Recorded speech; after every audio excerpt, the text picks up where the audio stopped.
Hebreus capítulo 11, queridos. Nós somos chamados para lembrar de Deus todo o tempo, mas focamos a visão lá na frente. O perigo de se esquecer de Deus é o tema da mensagem. O perigo de esquecer-se de Deus. Capítulo 11 de Hebreus, vou ler só o primeiro versículo e o versículo 2. Ora, a fé é a certeza daquilo que esperamos e a prova das quais coisas que não vemos. Pois foi por meio dela que os antigos receberam o bom testemunho. Ora, a fé é a certeza daquilo que nós esperamos e a prova das coisas que não vemos. Pois foi por meio dela que os antigos, os antepassados, os servos de Deus no passado, receberam ou deram bom testemunho. Por favor, Senhor, fala conosco. Em nome de Jesus. A fé é um dom que Deus dá a quem Ele quer. A fé nós adquirimos quando recebemos a Cristo como Senhor e Salvador. Mas poucos de nós passamos a analisar e conseguimos discernir e distinguir a fé. Muitos servos de Deus perderam a visão no decorrer do tempo. O que é fé? Perderam a fé. E tem muitas coisas que nós passamos, ou que ainda vamos passar, que podem ser pedras, obstáculos para nós perdermos a fé. A fé, ela é abalada quando nós alimentamos as dúvidas, a incredulidade, quando nós cedemos aos ataques, aos problemas, às dores, às percas. É nesse momento que nós vamos ver a fé em perigo.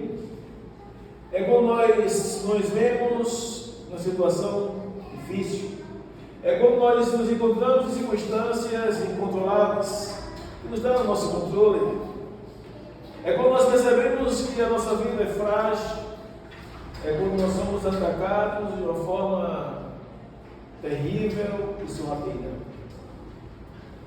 Aí nós percebemos a fé. Ou defendemos a fé, ou se entregamos, ou decidimos voltar, ou se entregamos, ou decidimos permanecer, ou se entregamos. Essas são uma das poucas circunstâncias, situações que podemos perder a fé. Mas a Bíblia, além de falar do que a fé, diz que os antigos alcançaram bom testemunho. Mas o que eles tinham em vista? O que eles queriam alcançar? O que eles tinham guardado em seu coração como esperança? O que lhes fez ou lhes motivou a permanecer servindo a Deus até o dia de Deus o recolherem? O que motivou além da fé? Em que eles tinham depositado a esperança? Ainda ontem eu também falava desse texto de Apocalipse 21. E um monte de ordem acabou até citando agora no final. Ele disse: Deus estava dando esse texto ontem. Interessante. E querendo compreender e pedindo a Deus compreensão, uma interpretação profunda desse texto. Quando disse Deus, primeiro fala que Deus, Ele tinha mostrado a João novos céus e nova terra. E nesse novo céu e nova terra, ele tinha tido uma visão profunda, onde ele via a nova Jerusalém de Deus descendo como uma esposa adereçada. E eu fiquei imaginando porque o novo céu e nova terra, e João afirma, e a terra passada já não existe mais, nessa terra nova, nessa cidade nova, já não tem mais lar, não precisa mais de lua, não precisa mais de sol, porque o próprio Deus vai iluminar todas as coisas. Aí eu fiquei pensando, meu Deus, por que as religiões ficam defendendo que essa mesma terra, Senhor? Porque os cientistas dizem que existe há milhões de anos. E como é que o Senhor vai destruir a terra? Como é que vai compreender isso, Senhor? E eu fiquei ontem meditando esse texto, esse capítulo, e falando para Deus, eu quero compreender isso, porque Às vezes existe confusão na mente de cristãos. Como compreender isso? Que o mar não vai existir, que a terra não é mais a mesma, a antiga já passou, e fala que vai ser novos céus, nova terra. Aí quando João fala assim, eu vi uma cidade, uma esposa descendo adereçada, ou ataviada ao seu marido, e disse, meu Deus, que cidade é essa? Está descendo para onde? E logo vai entender que é para a mesma terra, e na verdade, o texto diz que a terra passada já é passada, o céu também já é passado. E também fala que não existe mais mar naquela terra, vai entender que é tudo novo. E eu fiquei refletindo sobre isso, e eu, na minha curiosidade, não existe texto bíblico que Deus vai fazer tudo novo de novo. Aí eu fui para Isaías capítulo 43, versículo 19, e Deus havia feito uma promessa de fazer novas as coisas. E eu fiquei imaginando isso, e disse, meu Deus, eu não ia nem falar sobre isso agora de noite na mensagem, mas no finalzinho agora do louvor, eu imaginei ministrando, eu disse, Deus, eu estava me dando tudo isso ontem à noite. E é que às vezes a gente não para refletir, para matutar, para meditar, para compreender com profundidade o que é que esses antigos tinham em mente, tinham em esperança, tinham no seu coração, o que é que motivava essas pessoas a ter tanta fé, tanta confiança em Deus, para permanecer em meio às lutas, em meio às lutas da vida, em meio aos problemas, em meio às dificuldades. Saber que vai viver toda a eternidade com o Pai Celestial, toda a eternidade ao lado de Jesus, e depois que fala de novo céu, de nova terra, agora Deus tem uma preocupação de nos colocar lá, os salvos, a sua igreja. Deus tem a preocupação de dizer assim, não, esse lugar novo vai ser com os meus selecionados, o povo que eu selecionei, o povo que eu escolhi, o povo que reconheceu o sacrifício do meu filho, o povo que compreendeu o tamanho do meu amor, o povo que renunciou todo o pecado, toda a impiedade, toda a vida miserável que desagradava a minha santidade, agradava o meu coração. É esse povo que vai viver ali. E eu disse, meu Deus, imagine João, para quem não ficou quando viu todas essas revelações. E eu fiquei pensando sobre isso ontem à noite. Tenho 3 mensagens para essa noite, eu disse, eu mais 3 ia falar sobre isso, mas quando chegou no final, aqui disse, meu Deus, não é possível. Eu estava meditando, querendo compreender sobre isso ontem à noite. Aí depois fala assim, Deus vai enxugar dos seus olhos todas as lágrimas. E ali não haverá mais morte. Já começa assim, não haverá mais morte. Eu disse, Senhor, imagine a gente saber que está vivendo num ambiente onde ninguém nunca mais vai morrer. Nunca mais vamos sentir saudade de ninguém. Nunca mais vamos sentir dor. Nunca mais vai ter lágrimas.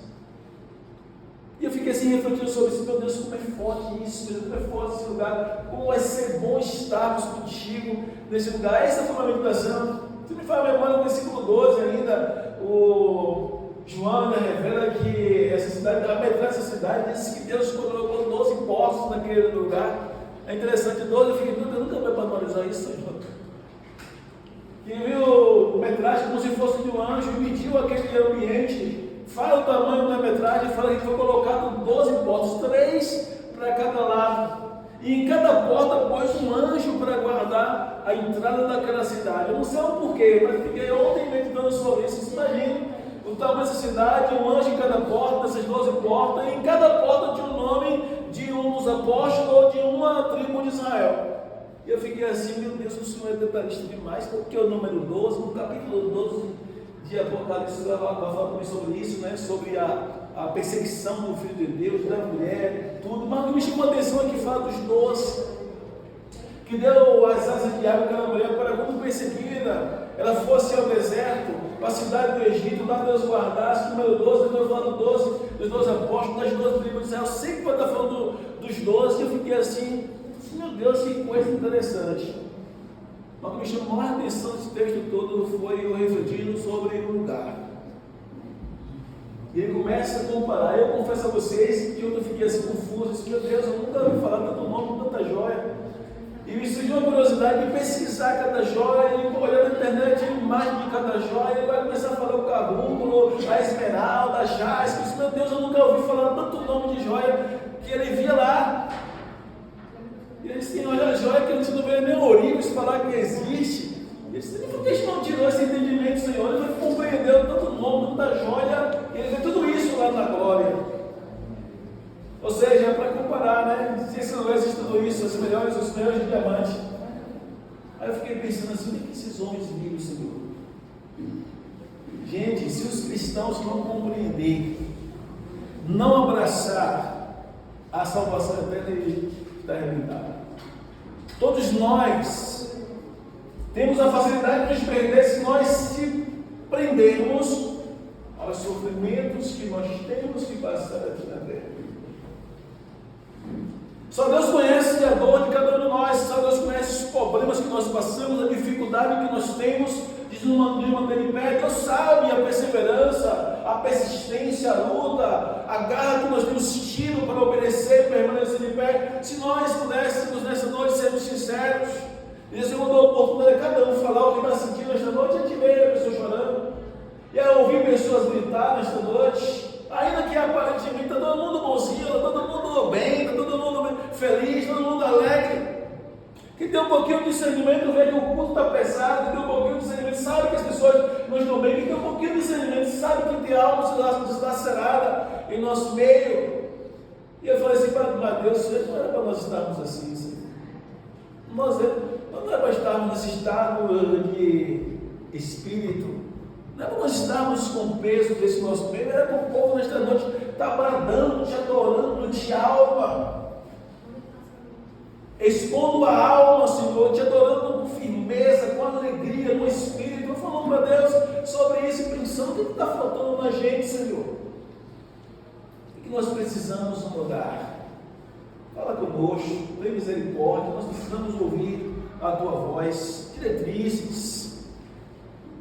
Mas o que me chama a atenção é que esses homens tinham, assim nós escorremos o capítulo 11 de Hebreus, eu vou dizer que eles tinham em mente qual era as suas esperanças, aonde estava depositada a sua confiança, o porquê é que eles tinham adquirido a força para permanecer.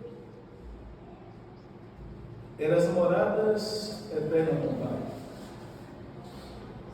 A gente já ouviu várias mensagens e eu confesso a vocês que eu falei para Deus, mas Deus, Pereira está cansado de ouvir. Eu não sou uma pessoa que eu gosto de falar de mensagens motivacionais, eu não gosto dessas coisas. Eu gosto de usar personagens bíblicos, mas parece que não entra, Senhor, no entendimento de Bereia.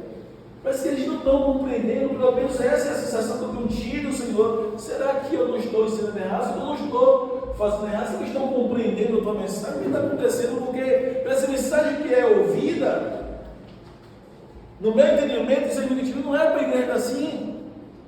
E eu comecei a falar para Deus, tem muitas coisas que eu percebo, Senhor, que tem falta com a igreja, me incluindo. Mas esses homens, eles amaram a sua entrada das mansões celestiais, antes de entrar. Eles abraçaram a promessa, eles estavam decididos a passar o que fosse necessário passar, mas garantia sua entrada lá. Estão dispostos a sofrer o que fosse necessário, mas não abrir mão da sua fé.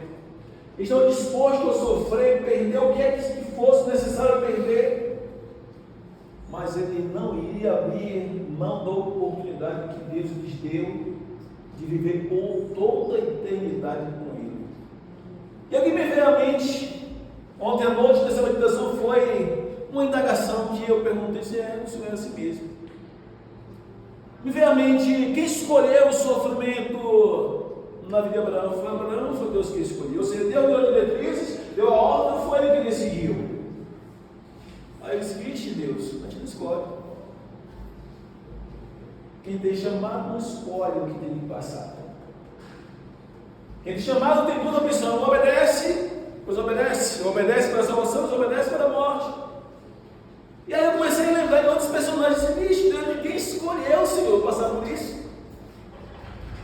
Ninguém decidiu, não foi escolha pessoal. Quando Deus nos chama, Deus ele coloca a sua mão para nos abençoar, Ele dá o poder, a capacidade de escolha, mas é Ele que decide. Ou seja, o que Deus falou para Abraão? Quem lembra que Deus falou para Abraão quando Deus invocou para Abraão? Deixa a tua fé e a tua parentela. Deus disse, olha Abraão, você quer me seguir ou não? Deus falou assim para Abraão. O que Deus falou? Em outras palavras, o que está pronto para abrir mão de algumas coisas para servir a Deus? Se Deus dissesse para um de nós hoje, olha, largue tudo aí. Vou lhe levar para o sertão. Lá você não tem mordomia, não. Vai dormir lá no meio do mato. Vai dormir em cima de cama de capim. Você vai ganhar as almas lá para mim. Lá não tem muita mordomia, não tem um colchão, não tem um ar-condicionado, não tem um ventilador. Você vai ganhar uma para mim lá. Você vai viver uma vida difícil, mas eu quero você lá. Sei que nós iríamos obedecer. Hoje a gente vê, desculpa eu falar que o irmão Dalvino, né? O irmão Dalvino é igual a mim. Chegamos na construção, isso não é irmão Dalvino, eu sou pessoa assim, eu estou aqui, irmão Dalvino, eu não tem isso comigo não. Eu estou em qualquer lugar, em construção, fora de construção, em cima de blocos, qualquer coisa. Ele disse, eu falei dando para ele. Mas eu fiquei cabeçudo, Deus, é um homem simples. Não tem mordomia, é igual a mim. Se for começar uma obra, eu preciso dormir no construção duro, se é colchão duro, se é colchão duro, se é dormir num carro, no passo, se é fora do carro, se é qualquer lugar. Mas quando os crentes hoje não têm apego à mordomia, claro que o me fora de casa não é bom, mas falando de uma necessidade. Não vou não, porque lá dorme mal. E eu estava ali orando, o que me veio na mente foi Evangelho de João, capítulo 15. Toda vara aqui em mim, diz o Senhor. Ele não fala fora de mim. Em mim não dá fruto. O meu pai, como agricultor, ele poda. O que nós precisamos entender hoje? O perigo de nós esquecermos Deus. Quem nos escolheu foi quem? Quem nos chamou foi quem? Agora, as circunstâncias as quais nós passamos é motivo de nós nos permitirmos a ficarmos dispersos, ludibriados e desistir de servir a Deus. O que nós iremos perder? A salvação. O que está em jogo em tudo isso que tenta nos tirar o foco? A salvação. O que o inimigo quer? Que nós foquemos nos problemas, nas nossas dificuldades, nosso momento de líder da vida, para nós desistirmos. Abraão, eu fiquei pensando de Deus, o Senhor chamou Abraão. Abraão obedeceu, ele começou a sofrer, e quando se não bastasse, ou seja, ele tivesse já feito muito, o Senhor disse, me deu o seu único filho. No capítulo 15 do livro de Gênesis, Deus fala com Abraão de uma forma tremenda. Depois que ele passa a obedecer, Deus repreende ainda, mandando ser perfeito na sua presença. Deus manda sacrificar alguns bichos. Ele vai sacrificar os bichos. E Deus fica à espreita, observando a obediência de Abraão. Depois que ele sacrifica, corta os animais, menos as rolinhas, coloca as bancos dos animais lá como se fosse um holocausto para Deus. Aí Deus vem de novo, Abraão, ele pega no sono, ele é agarrado no profundo sono. E Deus vai na direção de Abraão, sai daí, sai um pouco da tenda. Abraão acorda depois do profundo sono, e Deus vai assim, olha para o céu, Abraão, e conta as estrelas, se é que tu podes. Ou seja, depois de uma repreensão, depois de uma ordenância, Deus esperou Abraão a obedecer mais uma vez, e depois da obediência de Abraão para com Deus, é que Deus volta mais uma vez para ser Abraão, vai para o céu, conta as estrelas, se é que tu pode. Porque o questionamento de Abraão era esse, Senhor, o Senhor não me dá nenhum filho. Será que o meu mordomo, o meu herdeiro dos bens que o Senhor me permitiu que eu tivesse, vai ser o meu servo, Eliezer, o meu mordomo, Eliezer? Aí Deus repreende-o por ser perfeito, mas sacrificar os bichos, ele sacrifica. Agora Deus vai chamar Abraão e Abraão, olha para o céu, conta as estrelas, vê se é que tu podes, e responde, assim será a sua descendência. Não será Eliezer o sucessor herdeiro das coisas. Em outras palavras, Deus busca as pessoas nos momentos de dores. Deus busca em pessoas prontidão de serviço. Entenderam? O momento mais difícil que nós nos encontramos de servir a Deus é nos momentos de dores. É nos momentos que nós estamos sentindo fracassados, destruídos, acabados, como que não tivesse mais jeito na nossa vida. De repente Deus espera uma postura nossa de obediência. Eu vim de cada negócio tipo muita dor, coluna, braço, junta, tudo acabado, cabeça doendo. Cheguei no banheiro e falei para Deus, estou todo arrebentado. Está difícil para mim, Senhor. Mas muita dor mesmo. Subi com remédio para cima, se não melhorar, que eu não gosto de mais remédio. Foi para Deus, então remédio, leva, se não melhorar, não tomar. Mas se não foi para Deus, eu ainda estou andando. Eu ainda tenho força em alguma ligação. Pode contar comigo, Senhor. Eu não sei o que vai dar. Não tenho nada para a tua igreja. E sou dependente do Senhor todo o tempo. Às vezes me equivoco. Eu aprendo com o servo de Deus que momentos de dor, seja na alma, no físico, seja momento de confronto, de lida, não é motivo de desistirmos. Deus respondeu a promessa de Abraão após ele obedecer. E Deus falou: olha, se tu não pode contar, em outras palavras, o problema não é conseguir contar os teus descendentes.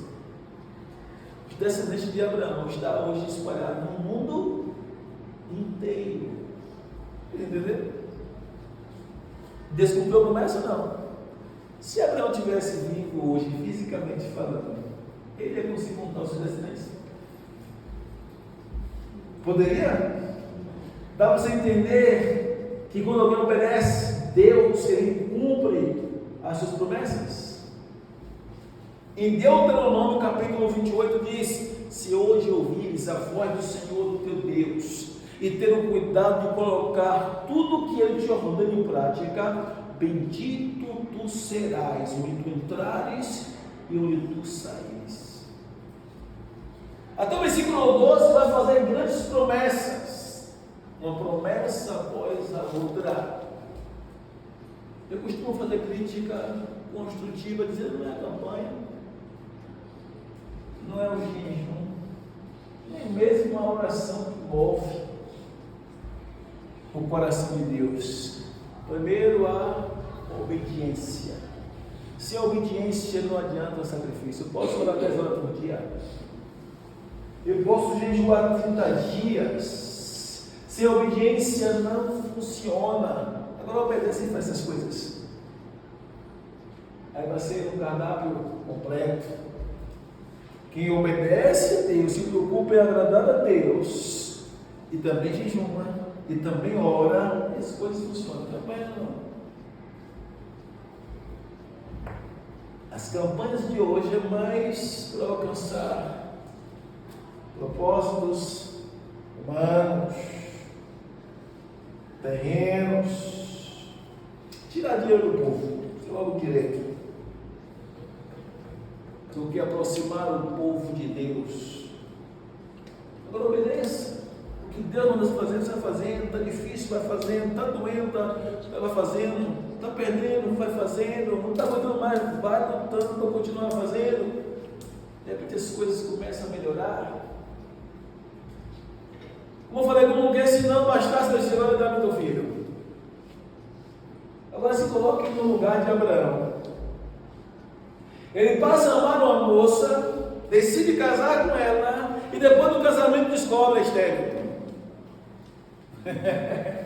Eu sonho ser um pai de família, e de repente a esposa com a qual eu escolhi, que eu amei, decidi casar, não pode ter filho. E agora, Senhor? A solução agora, Senhor, agora o povo, agora só o Senhor resolve, agora, Senhor, começa a entrar na guerra. E lá vai, e ainda dá um jeitinho nela, dá um jeitinho, fazendo com que ele deitasse com a garra, mas mesmo assim ele continua no dilema dele: Senhor, e meu herdeiro, vai ser. E é por isso que essa guerra até hoje lá, pelas terras de Israel.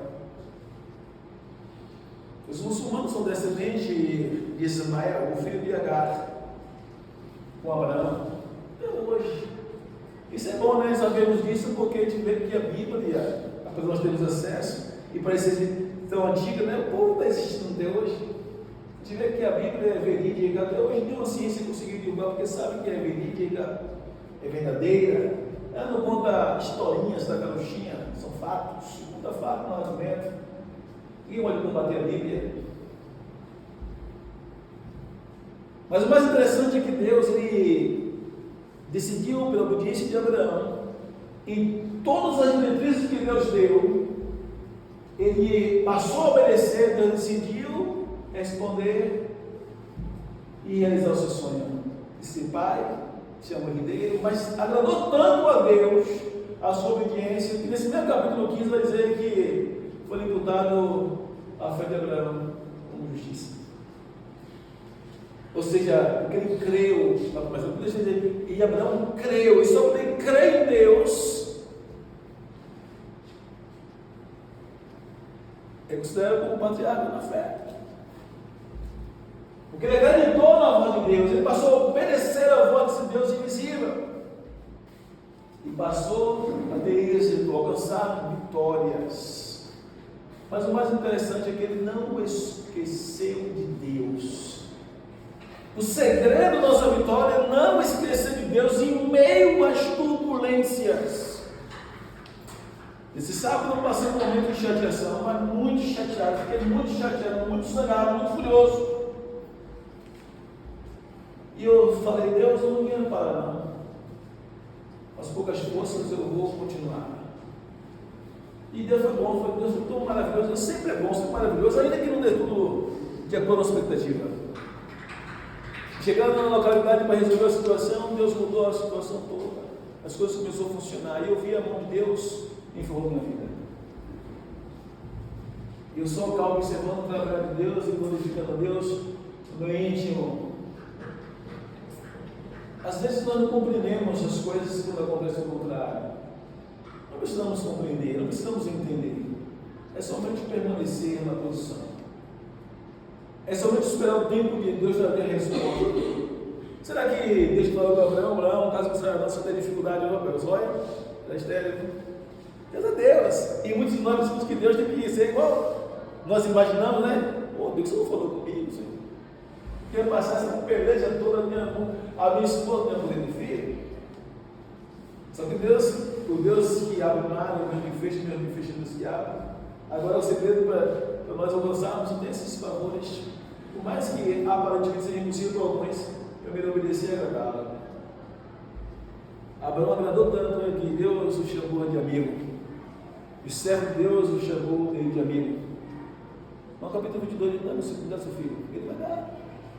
Agora, imagine o nível de amor que Abraão tinha para com Deus, a ponto de estar disposto a abrir mão, de sacrificar qualquer coisa que lhe fosse necessário para não abrir mão dessa comunhão. A pergunta é: se está disposto a abrir mão de qualquer coisa? Às vezes, coisas mesquinhas, não queremos abrir mão. Uma vaidadezinha, uma roupinha apertada, parecendo uma manequim, parece que vai para a igreja, para passarela. Não é? Às vezes um copinho de champanhe no final do ano, estou bebendo esses caras aqui, champanhe não é nada não. Coisas supérfluas, coisas que são simples de ser rejeitado para abraçar Deus. Abraão negou de seu único filho. A ponto de quando ele estava, Deus deixou ele fazer tudo. Deixou os preparativos, levar para a localidade, marcou o dia, a hora, tudo certinho. Mas quando Abraão pega o cutelo, faca de pedra, estende as mãos para matar o seu único filho, o anjo brava. Capítulo 22 de Gênesis. Não faça esta obra. Deus aprovou. Abraão não deixou ninguém roubar a sua confiança e a obediência a Deus, lhe custasse o nível de dor que fosse. Não importava para ele, ou seja, o valor que ele tinha em Deus, ou por Deus, o amor que ele tinha pela pessoa de Deus, fez com que ele tivesse disposto a abrir mão de qualquer coisa. E o perigo de nós esquecermos de Deus pode fazer que ele se perca em qualquer coisa supérflua.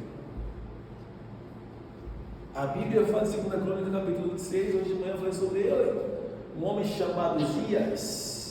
que substituiu o lugar do seu pai, chamado Amazias. No versículo 4 diz que, no versículo 1 até o versículo 4 diz que ele foi elegido pelo povo. O que mais chama atenção é que diz que ele se fortaleceu no versículo 4, se me faz a memória, diz que Deus era com ele. E fazia ele prosperar em todos os caminhos, por causa de 3 coisas na vida de Uzias. Primeiro, a obediência a tudo que ele viu, por exemplo, do seu pai e da instrução do profeta chamado Zacarias. Observe só, eu coloquei ênfase hoje pela manhã, nós vamos comunicar 4 coisas que vamos tirar aqui: a obediência, a inspiração, a instrução e a aprovação divina. Nós temos que ter muito cuidado de não darmos ouvido a vozes estranhas, a ponto de avaliar o que é bom para a sua vida, o que lhe traz benefício, e aquilo que é bom para a sua vida, lhe traz benefício, sem nunca abandonar. 2 coisas que mudou completamente a vida de Uzias. Ele tinha o seu pai como inspiração, que o ensinou os caminhos. Ele viu o exemplo do seu pai, disse o seguinte: eu vou procurar agradar o Deus que meu pai servia. E ele buscou o conselho de um profeta sábio. E ele decidiu colocar em prática em obediência, a ponto de dizer que Deus se agradou tanto que fazia com que ele prosperasse em tudo o que ele fizesse. Com quantos anos? 16 anos de idade. 16 anos de idade, Deus já era na vida dele, por causa do quê? Da obediência. Sem obediência não vai chegar a lugar algum. Agora, o que me chama a atenção, que foi o contrário de Abraão. Chega um momento que o texto vai dizer que o orgulho subiu ao seu coração. E ele achou de entrar no templo do Senhor. Versículo 16. Depois que Deus o capacitara para se tornar um homem tão próspero, se tornou um homem tão rico, ele conseguiu reconstruir cidades, construir armas que ninguém nunca tinha construído. Naquela época ninguém tinha lançadeiras. Mas o texto vai dizer assim: entretanto, depois que Uzias se tornou poderoso, o seu orgulho provocou a sua queda. Ele foi fiel ao Senhor, o seu Deus, e entrou no templo do Senhor para queimar incenso no altar de incenso. O sumo sacerdote Azarias e outros 80 corajosos sacerdotes do Senhor foram atrás dele. Eles o enfrentaram e disseram: não é certo que você, Uzias, queime incenso ao Senhor. Essa tarefa, esse ofício é dos sacerdotes, os descendentes de Arão, consagrados para queimar incenso. Saia do santuário, pois você foi fiel e não será mais honrado por Deus, o Senhor. O orgulho subiu, ou seja, esqueceu no momento o Deus que estava abençoando a sua vida. O perigo de muitos de nós esquecermos de Deus e se tornarmos pessoas amaldiçoadas. Nunca esqueça do Deus que te chamou. Nunca esqueça do Deus que se revelou para você. Nunca se esqueça que você conquistou, foi conquistado, foi Deus, até mesmo para lhe trazer a sua presença, foi Ele. O perigo de nós se esquecermos de Deus pode levar a queda, um orgulho. Eu sou tal, eu que mando agora, tu custa a cidade toda, sacerdotezinhos querendo. Nem parar não, vou ser assim. Por causa do que? Um sentimento mesquinho chamado orgulho, prepotência, superioridade, a ponto de querer quebrar a hierarquia de organização, tomando a frente da ordem de Deus, assumindo um ofício a qual Deus tinha concedido somente aos sacerdotes. Todas as vezes que nós vamos ver quebra de hierarquia, biblicamente falando, já vê as consequências. O cristão ele tem que estar bem atento. Eu não posso quebrar, ainda que eu esteja cheio, né, da unção de ousadia, eu não posso quebrar princípios. Eu não posso atropelar ou querer assumir ou tomar frente daquilo que Deus colocou na mão de outra pessoa. O que me chama a atenção é que no versículo número 20, segundo o sumo sacerdote, Azarias e todos os outros sacerdotes viram a lepra. Acho que só vi aqui, não foi?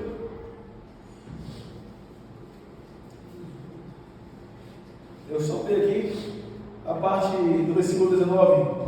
Uzias que estava com o incenso ou incensário na mão, quando para queimar o incenso, irritou-se, indignou-se contra os sacerdotes, e na mesma hora, na presença deles, diante do altar do incenso, no templo do Senhor, surgiu lepra em sua testa.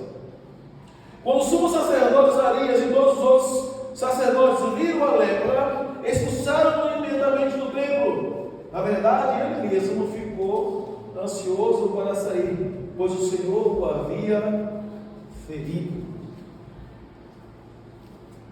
O perigo de esquecer de Deus. Nós temos muitos personagens bíblicos que nos servem de exemplo, mas tem muitos também que começou bem e no decorrer do tempo se rebelaram, começando a quebrar princípios e as consequências vêm.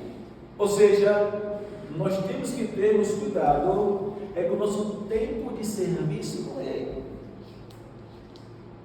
Pode ser uma inveja, pode ser um orgulho, pode ser uma dispersão, pode ser uma distração, pode ser um ataque do inimigo, pode ser influência do inimigo. Nós temos que estar bem atento às estratégias, aos nossos limites, às nossas decisões no decorrer do tempo. Imagine só, hoje, se você tem 5 anos de cristão, 2 anos de cristão, 10 anos de cristão, tem que lembrar que até a vinda de Jesus, nós temos que ter o máximo de cautela para não desistirmos, para não sermos reprovados, para não desobedecermos e nem sermos amaldiçoados. Esse daqui estava indo muito bem. Estava indo muito bem.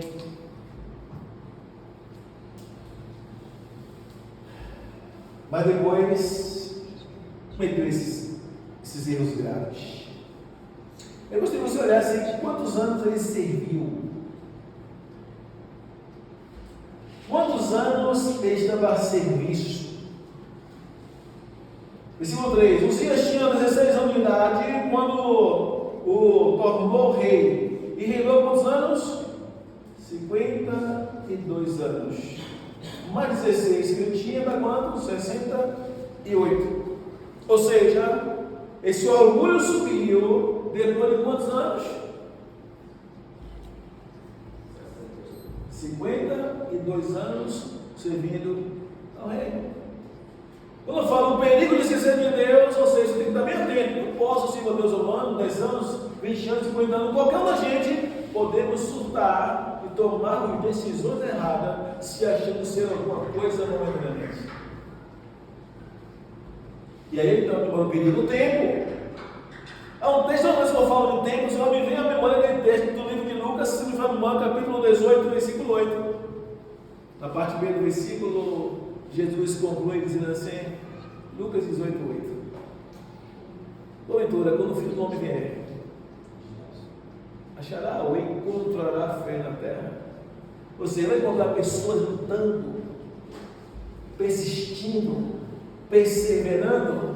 Ele ilustra uma parábola falando de uma mulher persistente que estava aos pés do juiz todo o tempo, sem cessar, implorando que o juiz desse a ela a vitória em uma causa. Mas o intuito de Jesus ensinar, por trazer para nós, ou para o nosso entendimento aquela ilustração, é para nós compreender que não podemos, de maneira nenhuma, cessar a oração implorando que Deus venha ao nosso socorro. O texto vai usar a expressão importunação. importunava, ou então o próprio juiz, olha, para que essa mulher não me importune mais, resolve a causa dela. Ou seja, ela é uma mulher persistente, eu quero minha vitória, eu quero todo dia, juiz, eu quero minha vitória, eu quero minha causa resolvida, juiz, olha para mim, eu quero minha causa. Todo dia o juiz já estava já zangado, já chateado, todo dia aquela mulher, todo dia importunando. Olha, essa mulher, eu fico livre essa mulher logo. Da importância dessa mulher, resolve a causa dela. Aí ele faz a comparação com aquilo como uma mulher. Ele vai colocar pessoas persistindo, perseverando, lutando a permanecer. A gente ouvindo assim parece uma coisa tão simples, né? Parece uma mensagem sem graça, né? Mas aqui tem um risco muito grande da nossa própria salvação. Porque essa advertência de Jesus, para abrir os nossos olhos, é entender que hoje não vamos nos sentir bem. Vamos saber daqui a uma semana, daqui a um mês, daqui a um ano, daqui a 5 anos, se nós vamos estar na posição, lutando a permanecer.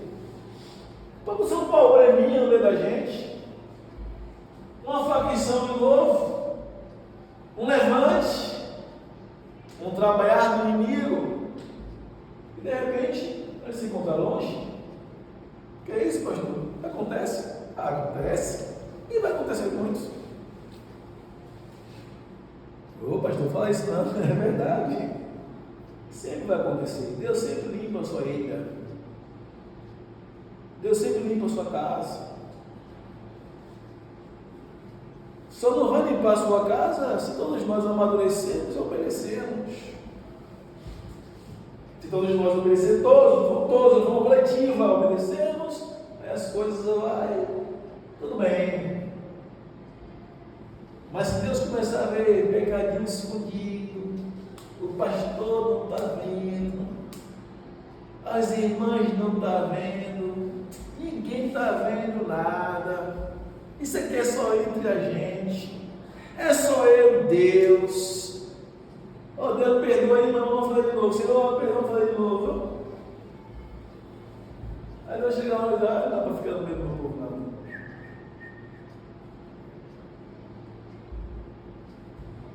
É a única coisa que pode ser para de Deus. É o pecado, a iniquidade. Isaías 59, 12, quem fica brincando com o pecado, está brincando com a palavra, está brincando com Deus. Pode esconder de todo mundo, mas dos olhos de Deus ninguém pode esconder nada. Provérbios capítulo 15, versículo número 3, nós estamos cansados de ouvir esses textos bíblicos. Os olhos do Senhor estão em todos os lugares, contendo os bons e os maus. Não é só os bons, os maus também. Deus vê tudo quando é maldade. Deus vê tudo que a gente fala, o que a gente pensa, o que a gente maquina, o que a gente planeja. Deus vê tudo, gente. A Bíblia diz no livro de Malaquias, e vereis a diferença entre o justo, se me fala lembrar do capítulo 3, versículo 16. E vereis a diferença entre o justo e o injusto, que serve a Deus e que não serve. Nesse mesmo livro vai dizer que Deus colocou um anjo com a responsabilidade de escrever tudo que a gente fala. Imagine, se havia 2 homens andando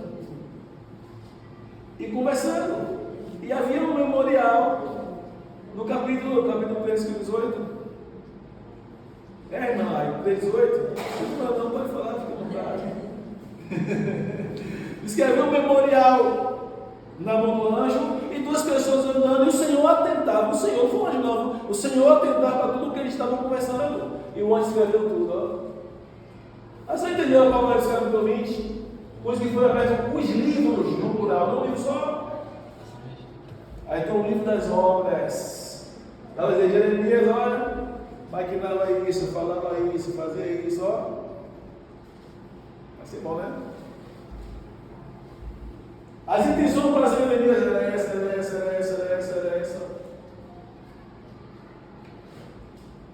Vocês entenderam? Vai ser aberto naquele dia. É por isso que o próprio profeta Malaquias disse que vai ser um dia terrível, o dia do Senhor. Porque ele vai vir com ourives e vai nos tratar como o fogo e a prata tratada no fogo. Vai ser um dia tenebroso. Vai haver uma separação. Aí nós ouvimos falar que durante o dos olhos todas as lágrimas, vai levar-nos a um estado, né, emocional, sentimental, que não vai mais nem sair lágrimas nos nossos olhos. Lá na hora de tristeza, nós vamos fazer de qualquer jeito, sem se arrepender, sem espernear os pés do Senhor, desejando a sua própria libertação, sua própria transformação. Senhor, me muda, Senhor, eu estou pecando, Senhor, estou errando, eu cometi esse pecado aqui, Senhor, me ajuda, eu não quero continuar essa forma, Senhor, não tem fé, Senhor, tem misericórdia, eu quero subir contigo na caminho da glória. Se não se arrepender, vai sorrir, vai entrar aqui no céu. Nem da boca da onça, acho que nem a onça vai querer. Estou com o ouvido abençoado. Te dá risada, mas vai ser sério. Uzias serviu a Deus quantos anos? 52. Após 52 anos servindo, ele caiu no orgulho. E por causa disso, o texto vai dizer quem feriu? O próprio Deus o feriu. E tem que ficar como? Fora da conversa. O texto vai dizer que ele mesmo se incomodou e queria sair. Ele esqueceu quem foi que tinha abençoado. Ele esqueceu quem tinha o prosperado. Ele esqueceu quem foi que tinha o escolhido. Ele esqueceu quem é que estava com ele na sua trajetória de vida. Eu costumo dizer às vezes que eu conheço muitas pessoas hoje que são empresários desviados do Evangelho, que já pregaram o Evangelho comigo, evangelizávamos juntos, e não só de dois, não, dezenas. E hoje são empresários desviados, tatuando o corpo depois desviado. A pessoa vem tatuar, não tem nada a ver, não. Não, servindo ao capeta, falando que está do capeta, tatuando o corpo, furar o corpo, não tem problema não. Mas depois o cristão está se furando todo. Mundanismo, modismo, imitação mundana, carnalidade. E para quem conheceu a palavra e depois dizia-se do Evangelho, quem nunca foi tatuado, agora é tatuado. Sabe quando foi de empresário? Porque Deus o abençoou Uzias, fez ele prosperar, e por causa da prosperidade material, terrena, ele se achou ser alguma coisa, pode desobedecer a ordem do próprio Deus. E por isso que ele quebrou a cara. José, capítulo 37 de Gênesis, até o 39 não é mais claro. Mas até o capítulo 45 me faz memória a história de José. Mas Deus deu sonho a José, e eu escuto algumas pessoas dizerem, não era para José ter contado sonhos. Eu escuto muitas pessoas pregando assim, dizendo que não era, se José ficasse calado no dia da perseguição, José já era odiado, não tinha contado sonho, gente. Porque era animado por Jacó, era o filho mais amado de Jacó. Jacó cometeu esse erro grave, deixar os outros seus irmãos ver quem gostava mais. Esse é um dos erros mais graves dos pais. Davi há pouco tempo falou, pai, eu sou seu filho preferido, né? E na filha de Sarinha, e na filha de Samuel, eu sou cidadão de Israel, mas eu sou, né? O senhor é uma maldição, os três. Aí eu não sou mais, não, os três demais. Calma, Davi, olha para Davi que ele me colocou ali rascada. Tá só em Samuel lá, ó. E ele disse, rapaz, como o inimigo é sujo. E a gente ouve todo dia na palavra, né? Todo dia a Bíblia, e às vezes nós somos incoerentes, agimos de forma errada. Os filhos nos observar a forma de tratarmos. Aí, não, meu filho preferido é fulano, o seu pai chama fulano, se não assim de como. Aí o comportamento dele, tanto do próprio pai, da própria mãe, vai levar divergência no meio lá. Sabiam disso? Porque um se sente acolhido e o outro se sente rejeitado. Como mãe, meu pai amava com o outro, sai! É áspero. Aquele que todo dia escuta a palavra áspera, se sente o menos amado. Eu sempre passei um casal filho, eu só faço tratar os meninos. Para você tiver idosa, seus filhos têm prazer de visitar. Se você tratar seus filhos de uma forma áspera hoje, não amar, no teu lado afetivo, não dar um abraço, dizer que ama, não dá para conversar, quando você estiver idoso, você vai sentir saudade. Porque aquele que se sentir rejeitado não vai ter prazer de visitar. Quem é o filho que quer ter prazer de visitar um pai quando ele é rude? Quando ele foi ácido, quando ele o rejeitou? Qual é o filho? Jacó cometeu esse erro grave. Os filhos, todos eles tinham ciúme de José, porque José era mais amado, era mais acolhido. Eu entendo Jacó, porque Jacó tinha esse carinho por José, porque era filho da sua amada Raquel, a qual ele pagou um alto preço para casar com ela. Mas de verdade eu vejo dizer que ela era amada por Jacó. Jacó amava ela de verdade, Raquel. E aí o filho de Raquel, porque ele teve 4 mulheres. Já pensou? Ele se envolveu com 4 mulheres. Tinha 4 mulheres. E só José era filho de Raquel. Ele tinha uma estima terrível. Os irmãos já andavam engasgados com José.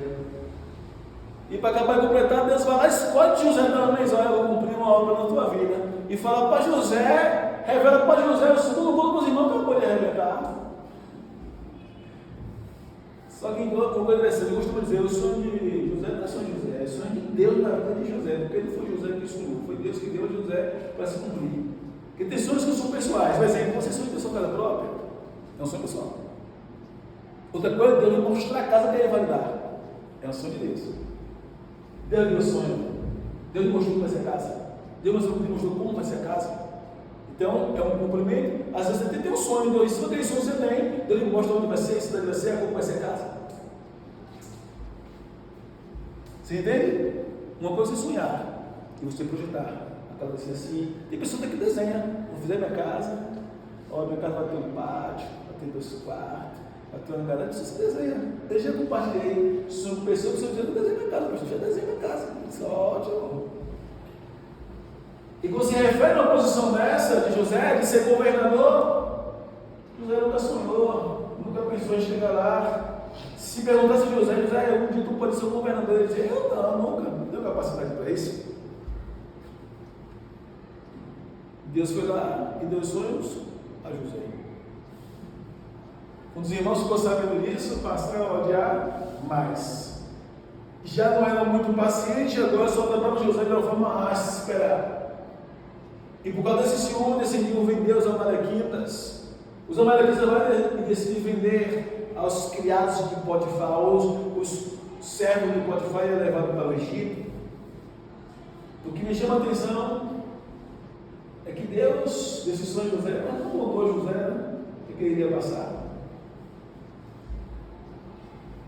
José poderia, e tinha todos os motivos, se for olhar para o lado pessoal, da sua vida emocional, sua vida sentimental, o que ele sofreu fisicamente falando. Isso é uma pessoa revoltada, uma pessoa desviada. Uma pessoa que não queria nem suportar, ouvir falar no nome de Deus. Observe que nos momentos mais difíceis da nossa vida, a dor é tão grande, se nós vacilarmos, duvidamos até de Deus. Sabe isso? E alguns ainda se permitem até uma audácia em questionar a Deus. Por que o senhor está falando isso? Eu sou pior do que os outros. O senhor não viu que eu não passei por isso, não? Porque o senhor não poupou a minha pessoa essa situação. Aí Deus fala assim: pode se permitir, olha para tu ver do teu coração, não é nem? Se é rebelde, se eu rebelde. Aí Deuteronômio capítulo 8, versículo 4. Eu te humilhei, eu te fiz passar fome. Deus nos leva ao deserto para que tu saibas.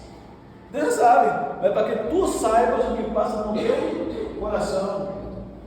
E você aprenda que não é só de pão que vive o homem, mas de toda a palavra que sai da boca de Deus. Então, para nós irmos para lá, para esse lugar onde Deus vai enxugar todas as lágrimas, não vai haver dor, não vai haver mais pranto, né? Não vai haver mais tristeza. Primeiro Deus vai tratar os nossos corações aqui na terra. Deus não vai dar coração sujo para lá, engana-se quem pensar. Engana-se quem pensar que vai subir para lá com o coração sujo. Então, a forma de Deus lapidar-nos é debaixo de sofrimento. é debaixo de pelejas, debaixo de luta. E quando nós o questionamos, nós mesmos vamos nos ver que nós somos rebeldes. Vixe, Deus, eu pensei que eu estou arrependido. Quando passa o momento de dor, por que eu falei aquilo ao Senhor?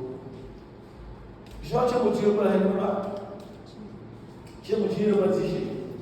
Humanamente falando? A Bíblia, todavia, Jó não pecou nem com os seus lábios. É fácil. Perdeu os filhos. Só 10, em um só dia, né? Dói perder um filho? Perdeu tudo que tinha. O homem mais rico de Ur dos Caldeus. Deu para entender isso? Você ter propriedades, gados, jumentos, cavalos, carneiros, e de repente, você ficar sem nada, sem seus filhos, a mulher do lado atribulada, dizendo para desistir de tudo, abandona Deus, e ele fala assim: o bem que tu aceitaste, o mal não queres tu aceitar. Como uma louca fala, tu falas, mulher. Imagina só, é de resistir a mulher, não cair no laço da mulher, usar no momento de dor, mandando ela abandonar a Deus. E não, você está falando com uma desequilibrada, uma louca. Eu vim para aqui nu, rapaz. E quando eu morrer, também não vou levar. O Senhor deu, o Senhor tomou. Bendito seja o nome do Senhor. Isso é sabedoria, amor a Deus, temor a Deus. Quem nasceu vestido aqui? Nem vai vestir, só vai ficar um período lá, o corpo no caixão, mas vai subir. Sem veste. Vai deixar acontecer, não dá não. Quem for subir, né? Para que brigar, né? Para que questionar? Você vai pagar, vai levar a casa nas costas? Vai levar o carro? Vai levar o dinheiro? Se nem a dor vai ficar, imagine. A pessoa sabe pensar, eu para aqui não, pai. Deus me deu veste, me deu filho, me deu dinheiro. Vou questionar aqui. Vou continuar amando esse Deus. Ele chega a ponto de falar assim: aquilo mexe comigo. Eu sei que o meu Redentor vive e que em breve se erguerá de sobre a terra, e eu o verei com os meus olhos. Ele afirma: eu mesmo o verei. Você entende isso? A minha visão contra essa vida terrena, essa riqueza aqui é bem pequena diante da riqueza que Deus preparou para mim. O que Deus me deu aqui é bem pequeno diante do que Deus vai me dar lá. O que eu vi aqui é bem pequeno do que eu vou ver lá. E ele fala assim: eu sei, rapaz, que o meu Redentor vive e que em breve vai se erguer de sobre a terra até a ressurreição. João profetizou. E eu o verei com os meus olhos, não outro, eu o verei. Convicção de que ele vai viver toda a eternidade com o seu Redentor. O Redentor é Cristo. E João veio de Deus. Ele sabia que o Redentor viria, sabia que estava vivo, sabia que ele seria ressuscitar, e ele ia ver face a face.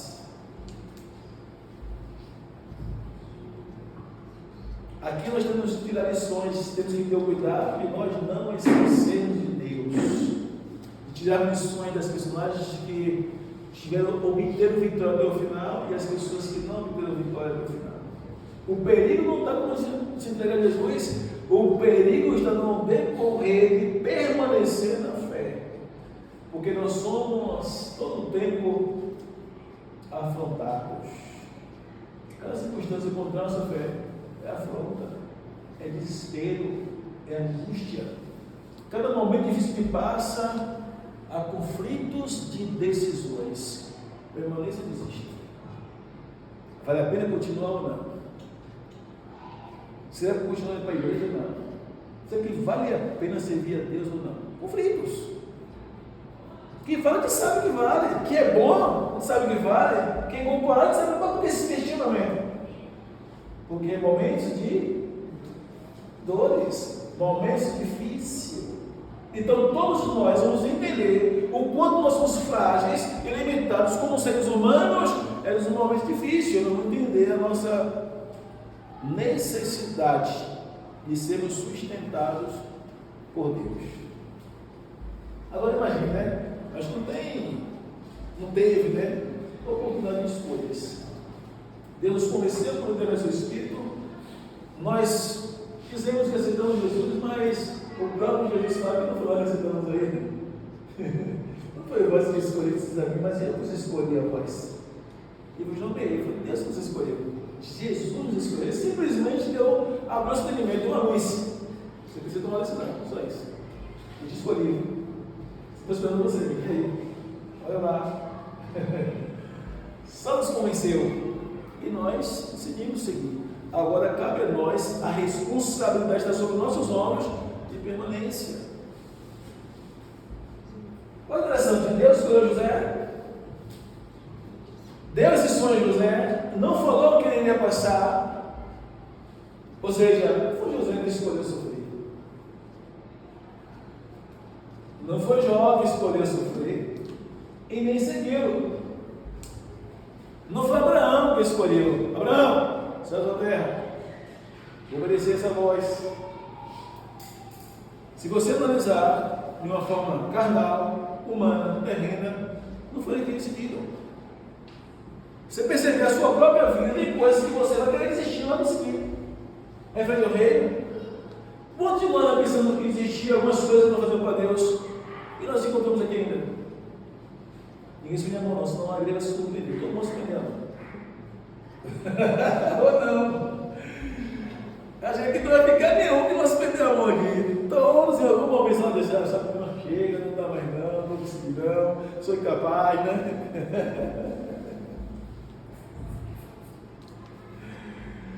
Ai meu Deus, eu fiquei com vergonha, pensei que era só eu, mas ainda bem que concordar com esse calando. Esses momentos que nós buscamos força de nós não encontramos. Senhor, quer saber? Não tem mais jeito. E de repente se encontra no próximo culto, daqui a pouco mandou culto. Meu Deus, você quer que eu te conheça regueiro, né? É surpreende. Para te ver que a gente não tem controle. Ele promete, ele vai nos sustentando com suas mãos, de repente a gente está andando, está caminhando, sofrendo, chorando, sangrando, mas nós estamos caminhando, isso aqui não, o Senhor vai para trás e chama isso tudo. E glorificado seja o nome do Senhor por isso, né? Enaltecido seja o nome santo dele, pela sua bondade, sua misericórdia, sua compaixão, seu amor. Mas não ele escolheu. José escolheu ir para dar serviço para os seus irmãos? José escolheu ir morar longe de todos os seus parentes? José escolheu ser lançado em um poço? Ele escolheu ir morar no Egito? Ele escolheu tudo isso. Mas Deus não sonha, tem precisão. Não, quando é Deus, essas coisas ruins não acontecem. Parece que lê a Bíblia e a coisa baixa. Eles querem pregar um Deus imaginário, mesmo com a Bíblia na mão. Se Deus tivesse um negócio como se nada disse errado com a nossa vida, quem disse que Deus trabalha com as nossas expectativas, os nossos projetos, os nossos sonhos elaborados pessoalmente? Deus faz coisas que nem nós mesmos entendemos. Muitas vezes a gente olha assim, vixe, cadê essa porta toda fechada? Não estou entendendo nada. A gente não compreende, não entende. Você é uma solução ali, papai. De repente Deus abre, não abre, ou abre janelinha, lá abre as coisas um pouquinho. A gente vai vendo que Deus está suprindo, Deus está conseguindo, Deus está fazendo a gente conseguir alguma coisa. A gente vai se ver o desapeito todo e Deus só está sustentando. Deus escolheu Elias? Claro que sim, né? Aí Elias teve que sair correndo, teve que fugir, teve que ser alimentado de codornas, por corvos. Imagine, e quando pensa que não, o poço de água seca, vai lá, quando a mulher já ordenou para te alimentar, servo de Deus passando fome, precisando pedir migalhas. Imagine, Mas Deus, a bondade de Deus não permite que seu servo passe fome. Eu li um texto que o salmista diz: fui moço, e agora sou velho, nunca vi um justo me ligar um pão, nem a sua descendência passa fome. Aí você pega os textos isolados, esquece todas as demais personagens. Ainda usa a Bíblia, né? E aí eu falei, irmão, meu Deus, que supre, lá supre. E menos compreende, menos deserto, menos as situações difíceis. Está suprindo, mas não é por nossa expectativa, não. Se for necessário sustentar com fome, sustenta. Engraçado que eu escutei um testemunho hoje de um pastor, algumas pessoas que conhecem, Cristiano Subirá, ele falou sobre o jejum. Ele falou que ele estava acho que 38 dias de jejum. Não sei se ele falou, acho que 38, então 39 dias de jejum. Ele chegou em uma. Acho que 38 dias. Ele chegou num restaurante e disse: olha, eu quero um pouco de água com limão, só água e limão. Aí veio um copo grande de limão. Aí ele falou assim: quando ele provou, sentiu aquele copo de água com limão doce. Ele falou: rapaz, eu lhe pedi um copo com água com limão, não foi limonada. Aí o rapaz, aí, água com limão. Ele falou: não é doce. Aí o rapaz, não é doce, não é limonada, é água e limão. Eu vi o rapaz espremendo lá. Aí ele falou assim: rapaz, isso é impossível, rapaz, impossível sou eu que eu vi lá o cara espremendo o negócio aí, rapaz. Aí eu olhando assim pro rapaz, o pastor foi lá, pegou o copo dele, com água de limão e provou, e fez aquela cara terrível, de azedo, tem açúcar não, para você não. Aí ele falou lá, rapaz, ele teve uma experiência profunda com Deus, porque Deus adoçou a água ou limão no seu paladar. Aí eu falei assim: rapaz, Deus só esse permite, não entende. Ele chega a ser emocionado, porque foi uma experiência fantástica que ele teve com Deus. Por isso que eu falei que Deus foi necessário sustentar você no jejum, ele vai. Quando eu me entreguei a Jesus, Deus disse comigo: olha, eu tenho cuidado bom com você. Fechou as portas de emprego, não tinha porta que eu batesse que abria. E colocou uma sede em mim para eu me alimentar com a palavra. Aí deu alguns momentos que eu disse: mas Deus, abre a porta aí, papai, tem misericórdia. Você não foi ousado fazer um desafio com Deus. Se não existe mesmo, me dá conhecimento da palavra. Olha, Deus, você gosta desse desafio, né? Toma desemprego, você militar. Sabe, Deus, você fica desempregado e te pede coisa a Deus, ele não entende o que Deus é. Uma coisa que eu enfim, atualmente, para meditar, como é? Ela foi escrever o João, eu falei: João, atualmente não. Como esse rolo aí, ó. Mas vai parecer ser doce o paladar, mas o seu interior vai se amar como um ferro. Como o rolo, você quer fogueira, como o rolo, não foi você. Medite, tem gente que fica ali só comendo pela mão dos outros, não quer meditar. Aí quem Deus abre as portas, se está desempregado, não medita, imagina se Deus desse emprego, né? A Bíblia fica lá pegando um ovo. Quem tem que meditar com a palavra, medite a palavra, se enche da palavra, inclusive, às vezes tem pessoas que nem têm trabalho de Deus, às vezes são os que Deus espera, porque não usar a pessoa para ganhar muitos anos para Jesus, conteúdo bíblico, edificar as pessoas na palavra, aí desempregado não come o rolo, ou seja, não tem conteúdo bíblico, está ali voando. Aí Deus vai preparar emprego para quê? Para se analisar o que é a palavra, o que é a Bíblia? É luz, ela instrui, edifica, é alimento, é pão, é água. As pessoas da sua volta, ou as pessoas que vão ficar à sua volta, se Deus te dá uma porta grande para você ser abençoada financeiramente, porque Deus tem que você tem que honrar o nome de Jesus, glorificando Ele, obedecendo a sua palavra, entregando a sua palavra lá. Imagine se Deus quiser abrir uma porta grande para você. E você vai liderar 10 grupos de pessoas sem missões. E seu exemplo lá como um cristão, ou como um cristão for, porque não tem a Bíblia para lhe mudar. O nome do Senhor vai ser glorificado em quê? Nada. Então não tem que pensar só a porta que Deus vai abrir no sentido financeiro. Tem que pensar: se Deus abriu uma porta para mim, de que forma eu vou glorificar o seu nome? De que forma eu vou abençoar outras vidas?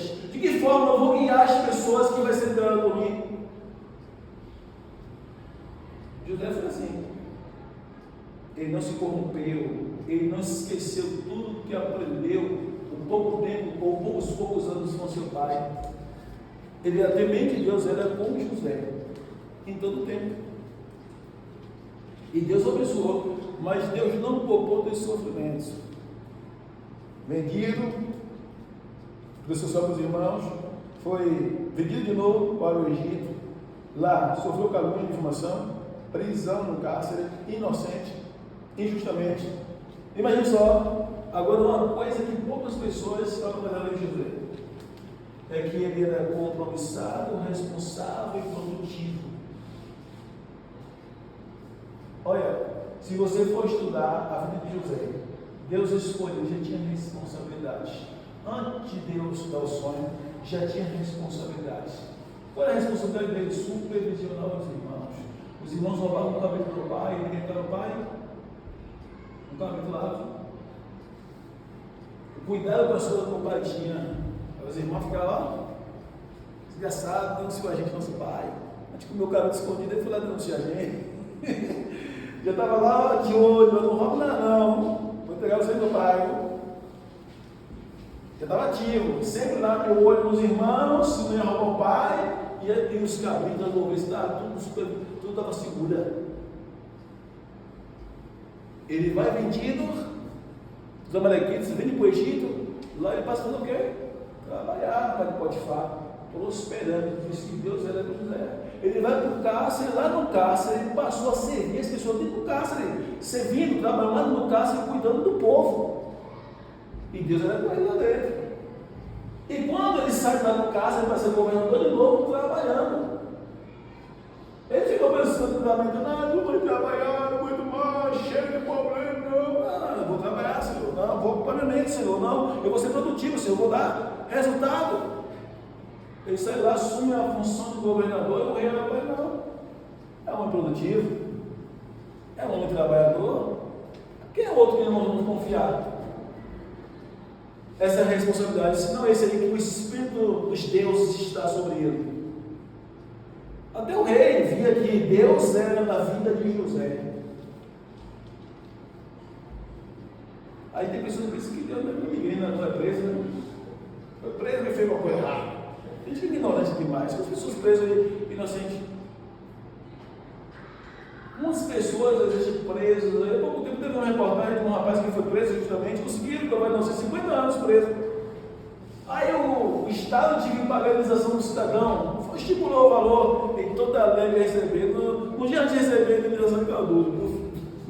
Que sorte terrível, né? Do cidadão. Ficou 50 anos preso inocente, quando o próximo inocência, essa indenização caiu. Quantas pessoas presas inocentes? Tem dezenas, centenas, milhares. Quando se refere a essa lei de polícia, tem mais que tem gente presa inocente. O segredo de nós sermos vitoriosos é nunca esquecermos de Deus. Todo tempo nós lembrarmos que Deus esteve, está e sempre está ao nosso lado. E lutar para sermos produtivos, sermos pessoas honestas, pessoas gratas, pessoas que o adoram, que o louvam. Porque a nossa visão não pode estar aqui nessa terra. A nossa visão tem que ser futurística onde? Vamos aquele texto de Filipenses capítulo 3, versículo 20. O apóstolo Paulo, depois que ele é arrebatado no terceiro céu, até o paraíso, ele fala assim, nossa cidade, como nós só falamos de cidadania, ele fala assim, nossa cidade está nos céus. Por que ele fala dos céus?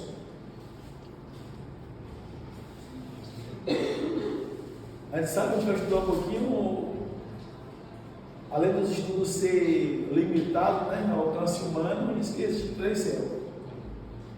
A atmosfera que nós precisamos, que nós estamos visão aqui, e o terceiro, onde Deus habita, onde está o seu trono. Mas que ele foi arrebatado do seu céu, mas ele fala, nossa cidade não está aqui não. Alguém foi dizer isso aí, vocês, nossa cidade está no céu, e nós aguardamos a vida de nosso Senhor e Salvador Jesus Cristo, que vai transformar o seu corpo semelhante ao seu corpo glorioso, o nosso corpo abatido, destrutível, mortal, semelhante ao corpo dele, ou igual ao corpo dele, imortal, a fim de sujeitar-se todas as coisas. Eu amo aquele texto de Atos do Apóstolo, capítulo 1, versículo 11, quando os discípulos viram por Jesus no espaço de 40 dias, o texto vai dizer que diante dos olhos dos discípulos, Jesus subindo em ascensão, e subindo aos céus. Os discípulos viram Jesus subindo na frente deles, assim, ó. Imagina os seus discípulos, eu quero ir, eu estou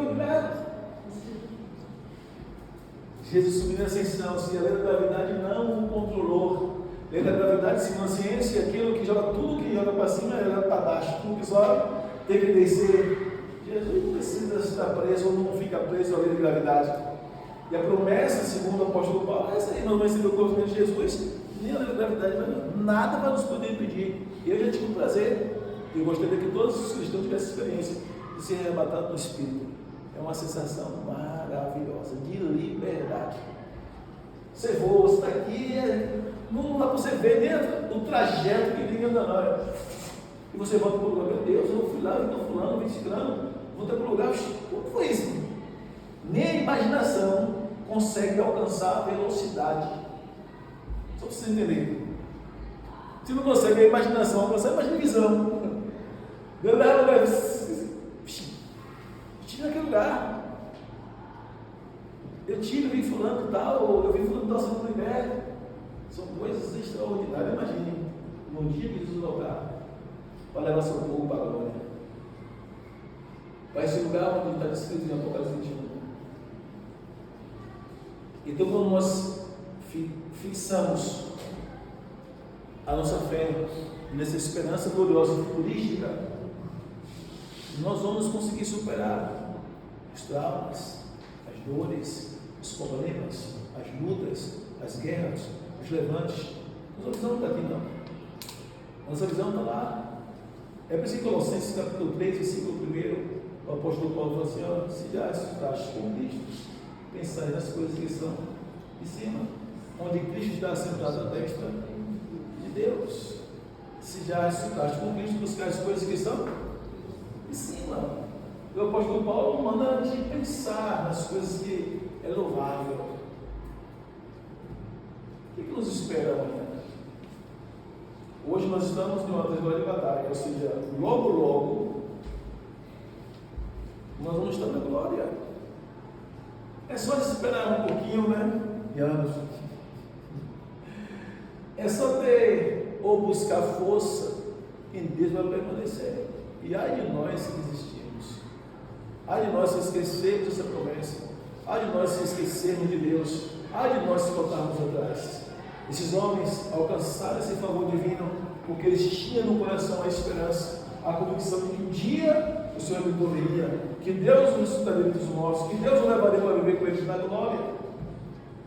E nós vamos chamar para isso: viver pela fé na pessoa de Cristo, sabendo que Ele voltará um dia para buscar os seus escolhidos. Amém? Se colocar de pé para nós orar.